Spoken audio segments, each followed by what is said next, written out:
Hey guys, അപ്പോൾ നമുക്കിന്ന് പൊന്മുടി പോയിട്ട് വരാം. അപ്പം ഞാനായിട്ട് ഇനി അത് കുറയ്ക്കുന്നില്ല. ഓക്കെ, പൊന്മുടി പോകുന്ന വഴിയിലുള്ള കാഴ്ചയാണിത്. എൻ്റെ പൊന്നെ, പറഞ്ഞറിയിക്കാൻ പറ്റാത്ത അത്ര മനോഹരമായ സ്ഥലം.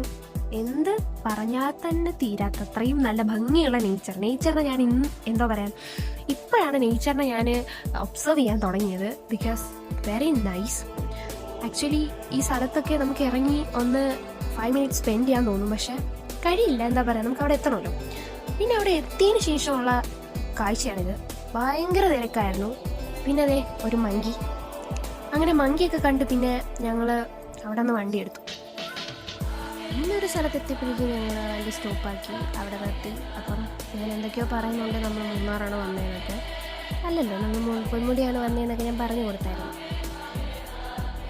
പൊന്മുടി പോകുന്ന വഴിയിലെ കാഴ്ച എന്തായാലും ഭയങ്കര ബ്യൂട്ടിഫുള്ളാണ്. എനിക്ക് പറയാണ്ടിരിക്കാൻ വയ്യ. അത്രയ്ക്കും നല്ല രസമുള്ള എന്താ പറയുക, അത് നമ്മൾ 2 വീലറിൽ തന്നെ പോകണം, എങ്കിലേ നമുക്ക് ആസ്വദിക്കാൻ പറ്റുള്ളൂ. എനിവേ, അതൊക്കെ കഴിഞ്ഞ് ഞാൻ കുറച്ച് വീഡിയോ എടുത്തപ്പോഴേക്കും എൻ്റെ ചേട്ടൻ പറയുന്നുണ്ട് അവൻ്റെ വീഡിയോ എടുക്കരുതെന്ന്. പക്ഷെ ഞാനത് കിട്ടില്ല, ഞാൻ എടുത്തു. അങ്ങനെ ഒരുവിധം ടോപ്പിലെത്താറായപ്പോഴേക്കും ഇതാണ് ബ്ലോഗ്. ഈ അവസ്ഥയാണ്. അങ്ങ് പോവോ ഇല്ലയോ ഒന്നും അറിയത്തില്ല. ഇതേ കണ്ടില്ലേ, ഇതാണ് അവസ്ഥ. ഈ ബ്ലോക്കിൽ എങ്ങനെ എത്തുമെന്ന് പോലും അറിയത്തില്ല. അവിടെ ടിക്കറ്റ് എടുക്കുന്നിടത്ത് എത്തിയപ്പോഴേക്കും അവിടെ അവർ പറഞ്ഞു ക്ലോസ്ഡ് ആണ്, പാസ് കിട്ടും പക്ഷെ നടന്നു പോകണം, വണ്ടി ഒന്നും വയ്ക്കാൻ പറ്റത്തില്ല. അങ്ങനെ പിന്നെ ഞങ്ങൾ താഴെ എത്തി. താഴെ അവിടെ ഒരു നല്ല ഭംഗിയുള്ള ഒരു പ്ലേസ് ഉണ്ട്, നിങ്ങൾ കണ്ടിട്ടുണ്ടാവും. ഒരു മരമൊക്കെ ഉള്ള അവിടുത്തെ ക്ലൈമറ്റ് പറയാണ്ടിരിക്കാൻ വയ്യ, അത്രയും നല്ല രസമുണ്ടായിരുന്നു. ഇടയ്ക്കിടയ്ക്ക് മഞ്ഞും, പിന്നെ ഭയങ്കര ക്ലൗഡി എന്ന് വെച്ചാൽ ഭയങ്കര ക്ലൗഡി ആയിരുന്നു. നല്ല രസമുണ്ടായിരുന്നു. എന്തായാലും പൊന്മുടിയിൽ മസ്റ്റ് ട്രൈ. പൊന്മുടിയിൽ ഒരു തവണയെങ്കിലും പോകണം, ബട്ട് ക്ലൈമറ്റ് നോക്കിയിട്ട് വേണം പോകാൻ. കാരണം ഈ ഒരു ക്ലൈമറ്റിൽ പോയാലേ നമുക്ക് എൻജോയ് ചെയ്യാൻ പറ്റത്തുള്ളൂ. പിന്നെ ഞങ്ങൾ ഈ പോകുന്നിടയ്ക്ക് ഈ ഫ്രണ്ടിൽ കൂടെ പോകുന്ന കാരണം ഒന്ന് ശ്രദ്ധിച്ചാൽ നിങ്ങൾക്ക് കാണാൻ പറ്റുന്നുണ്ടാവും.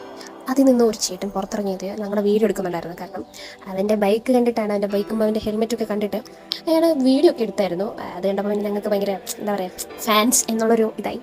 പിന്നെ പൊന്മുടി പോയ ഒരു എക്സ്പീരിയൻസ് വെച്ചിട്ട് നമ്മൾ ഈ ക്ലൈമറ്റിൽ തന്നെ പോകണം, ഇല്ലെങ്കിൽ അവിടുത്തെ ക്ലൈമറ്റ് ആസ്വദിക്കാൻ പറ്റുമോ എന്ന് എനിക്കറിയില്ല.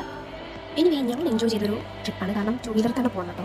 2 വീലറിൽ പോയാൽ നമുക്ക് എല്ലാം എൻജോയ് ചെയ്യാൻ പറ്റും മാക്സിമം. പിന്നെ നല്ല ബ്ലോക്കുള്ള ടൈം ആണെങ്കിൽ പറയണ്ട, കാറിലൊക്കെ പോയാൽ എപ്പോൾ എത്തുമെന്ന് പോലും നമുക്ക് പറയാൻ പറ്റില്ല. പിന്നെ വഴിയിൽ കൂടെ പോകുമ്പോഴുള്ള ഭംഗി നമുക്കിത് ഈ വണ്ടിയിൽ പോയാൽ മാത്രമേ ആസ്വദിക്കാൻ പറ്റുള്ളൂ.